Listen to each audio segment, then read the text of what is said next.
Hey guys, welcome to my channel. My name is ReadingBear and I hope you are ready for some more stories. And today, we will take a look at some new Just No HOA content. If you enjoyed my content, please don't forget to subscribe to my channel and post some bear emojis in the comment. And now, let's dive right into the stories. First one is titled, HOA Hates the Sound of Freedom. I live in a township, so in Ohio, that means I can hunt and shoot on my own property. I also live next to a HOA but not in it. I also have some crazy neighbors who seem to think that my property is their property. Example, I live on 2.5 acres and I would probably say 70% of it is wooded with a large amount of 100 to 150 plus year old trees. I had just moved in back in March, and one of the first things I did was walk around the property and locate and remark all of my property stakes to know exactly what was mine. And I also marked all of the standing trees that were dead and needed to be cut down. And then a police car shows up because one of my crazy neighbors that I have caught multiple times trespassing on my property, thinks that my trees are apparently her trees and didn't want me cutting down the dead ones. So, on 4th of July week this year, bunch of guys from work asked me if I wanted to go shooting at a local outdoor range. When I asked what range it was, I told them no, why don't all of you just come over my house and we can shoot for free and not have to drive for an hour to a crappy range? And they asked, well, what about my neighbors? And I said, duck them, that's exactly why I bought this property, to do what the hell I want. So I posted on the local neighborhoods group to give everybody a heads up if they hear a bunch of gunfire on that Friday afternoon, there's no need to freak out, I was just using my range with some friends. And of course that's when the fun started. There was a good mix of people saying great, wish they could come, and then a bunch of the HOA busybodies complaining that, I can't do that and that the noise would be offensive and they have rules against that, and so on. Now flash forward to the Thursday before, and I'm out in the yard setting up all of my steel plate targets on my 100-yard range, when I see a police car pull in the driveway again. So the sergeant says, you can probably guess why I'm here, laughing. And I said, yeah, I probably have a good idea. He says, I just want to start off saying you're 100% right and you can shoot and hunt on your own property and it's not a problem, but since we had a bunch of calls I wanted to stop out here and talk with you, that way we don't have to bother you at all during your shoot tomorrow. He says, he just wanted to stop out, introduce himself, meet me and take a look at the range real quick, and everything looked great. So this way come Friday, if they get a bunch of calls into dispatch, they won't have to send anybody out and they can just let everybody know on the phone call that everything's legal. So Friday comes along and about 6 guys from work show up and we went through probably 1,000 plus rounds in a couple hours, from 22s all the way up to my 50 BMG I let them play with. 2 of the guys brought guns with binary triggers, so we were doing some 30-round mag dumps for fun as well. Later that night I go back on the website to see what the posts were like, starting off with, sounds like the party started, along with people whining and bitching that they called the police and were told that everything was legal and there was nothing for them to do, and commented with, well, I guess the police won't do anything until somebody shot. Yes, that's right. Newsflash, the police don't arrest you for pre-crime. That would be like them pulling you over for speeding before you've left your driveway because you might speed down the road. Next one is titled, HOA Board Campaign to Do Nothing. I lived in a small, 18-house neighborhood that had a deed-restricted HOA. We had a minimal common area along the main entry street that needed maintenance and some drainage infrastructure that needed to be maintained. Not much work had to be done at all. No one wanted to be on the board, so I ran for the board with the slogan, I will do nothing more than is legally required to fulfill the legal requirements of the HOA. This slogan was enough to get 4 more neighbors to run with the same slogan. We had the typical committees, all with the same members and with the same idea: leave everyone alone, fulfill our legal obligations and move on. I was walking down the street one day and was accosted by a neighbor who said, you don't deserve to be president. I replied, you're right, I don't deserve it. This really set her off, so she started yelling at me about all the things I should be doing. Planting a specific kind of flower, forcing her neighbors to do things unregulated by the HOA, etc. So, I invited her to run for president. I told her that she could submit a petition calling for a special election and I could guarantee that everyone on the board would sign it and probably vote for her to take on the job.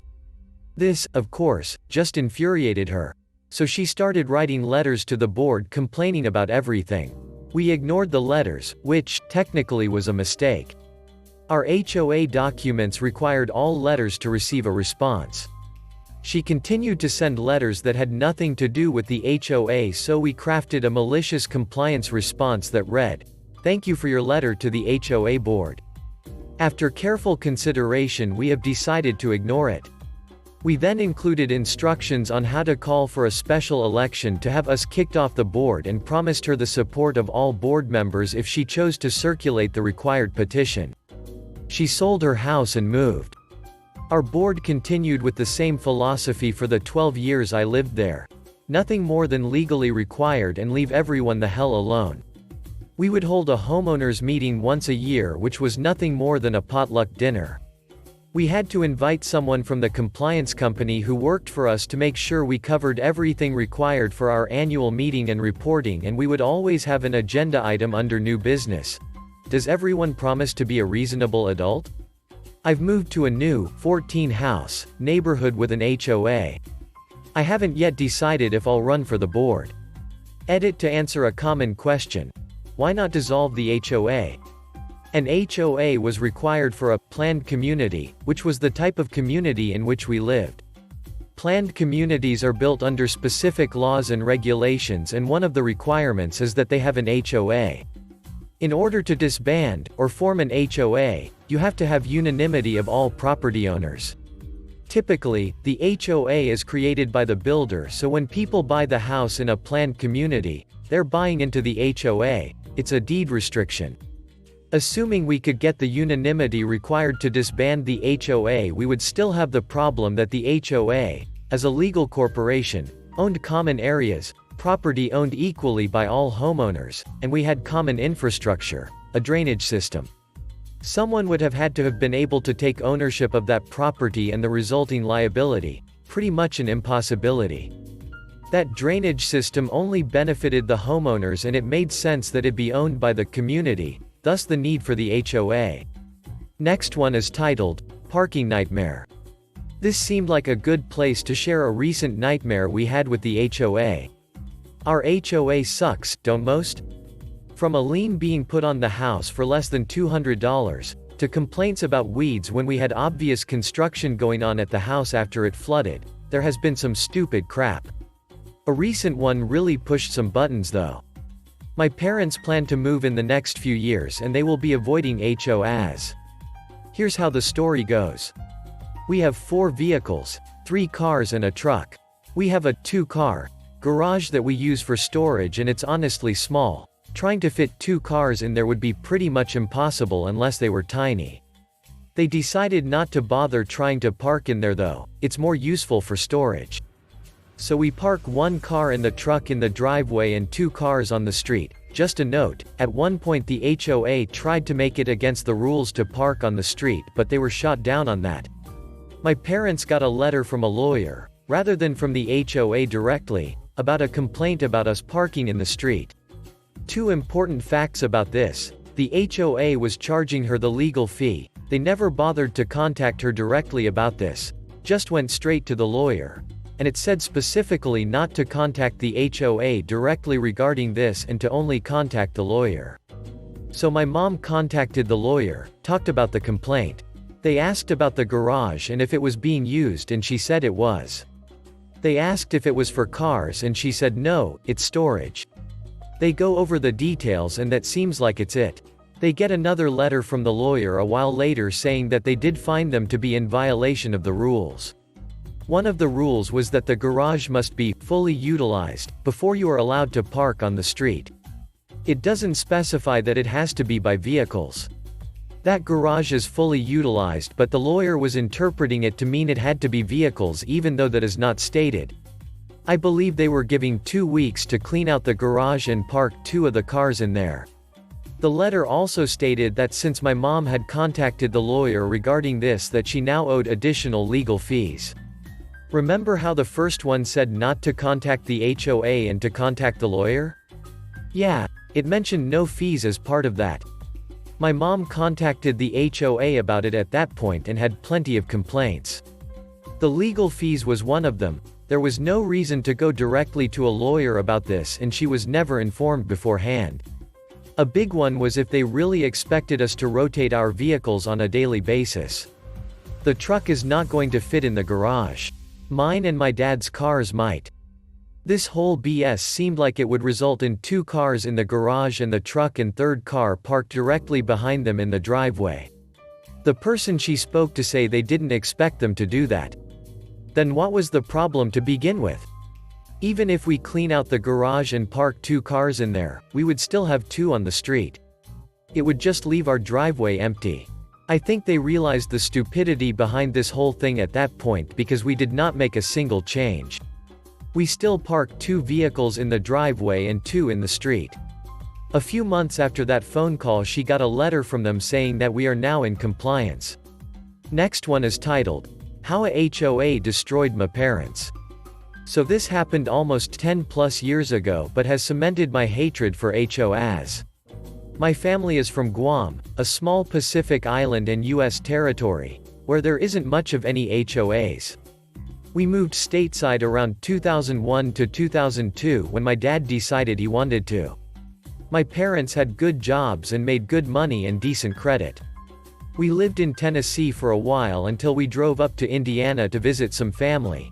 I guess my dad liked it so much he decided to move there. Well, after my parents got transferred to their business Indiana branch, a few months later we moved there. Our house was very modest but a bit more extra than most because it was a part of an HOA. A few months living there, my dad noticed a crack in the garage, poor foundation, and notified our builder. The HOA was still being built, so he was easy to find. The builder said he'd take a look. Come to find out that not only was the foundation poorly set, but the plot of land it was on was sinking. Fucked up thing 1. My parents were told that in order to fix it, it would cost more than their home loan because of the condition of the land it was on. The builder suggested that they pay him 25% cash of the home's value and he'll build them a new house with their current mortgage cut down 25% as a good faith gesture. Ducked up thing 2. As you're reading this, you're probably thinking, that can't be right. That's not legal. That's not how that works. Well, you're right, but being from a small island where you can trust someone at their word, it didn't occur to my parents to question it or get legal advice. Anyways, back to the story. So our new house is built, nicer than our previous home, and not sinking. Life is good for a while until we had to go on an extended trip due to family emergency. Luckily at this point we've been living there for years and my parents made some friends. We would have just left, but one of their friends let them know that they needed to inform the HOA that some lawn and garden standards wouldn't be kept due to the trip. Yes, my parents should have read the bylaws, but at first they were excited to own a home, so they never did. At the time of the emergency they weren't thinking about anything but getting back to Guam. So my parents, still thinking that a face-to-face with the HOA board would be good enough, did just that. Told them during a HOA meeting, that's it. Well, our trip took a little while longer than expected. The whole summer and part of the first school year, but we finally got home. Waiting at our door was countless letters, warnings, fines, and more fines. Ducked up thing 3. I don't exactly remember what the total was, but it really doesn't matter. My parents were broke. They spent their savings getting us to and from Guam and paying the mortgage, so yay, no back fund. My parents went straight to the HOA for answers. Basically it boiled down to, they didn't notify the HOA of the reason for the drop in standards, so they were well within their rights to post fines, and the worst part, put a lien on our home. My parents barely covered the mortgage and the trip to Guam. They tried reasoning with them until eventually they went to court. As you're guessing from the title, it didn't go well. The HOA board hung on to the fact that my parents didn't send an email and wait for board approval. They won. My parents were forced to pay the lien while also paying the mortgage. At first my parents were optimistic, but it got to the point where it was pay the mortgage, fines or feed my brothers and they fell further behind and were starting to fight about it. It became too much for them, so they had to walk away from our home. My mom was devastated and my dad felt like a failure. I was old enough to understand what was going on, but my brothers didn't know why we had to leave our home. The whole ordeal destroyed my parents' credit, wiped out their savings, and cost my parents their good jobs. Mom's job in finances required good credit and my dad had to work closer to home because of the financial situation. I don't think there's any way they can recover from what they walked away from, but they're not fighting and don't have to choose between paying rent and feeding my brother. The whole experience made me really hate HOs, while I understand why they are needed and in some cases make complete sense. I will never move my family into one if I can help it. Last one is titled, $700 Dog Poop Bins. This one is such a good read that it defies summary. We've only been part of an HOA for the last few months, and it's already living up to every stereotype I ever had in my head. They held our once annual meeting with very little notice, and like 6 people showed up. They elected a new association, and immediately decided to spend $700 on dog poop receptacles, even though like 4 people have dogs, and the whole neighborhood is one street. This sparked an incredible amount of drama. One guy on the HOA decided he was going to get super defensive when people started questioning this decision, and it quickly devolved into him just taunting people on Facebook because he was on the board and they weren't, and if they didn't like his authority, they should change the bylaws. Then someone left a bunch of dog poop in his driveway. Then he resigned from the HOA. No word on the dog poop receptacles. This has all happened in the past 3 days. Thanks for listening.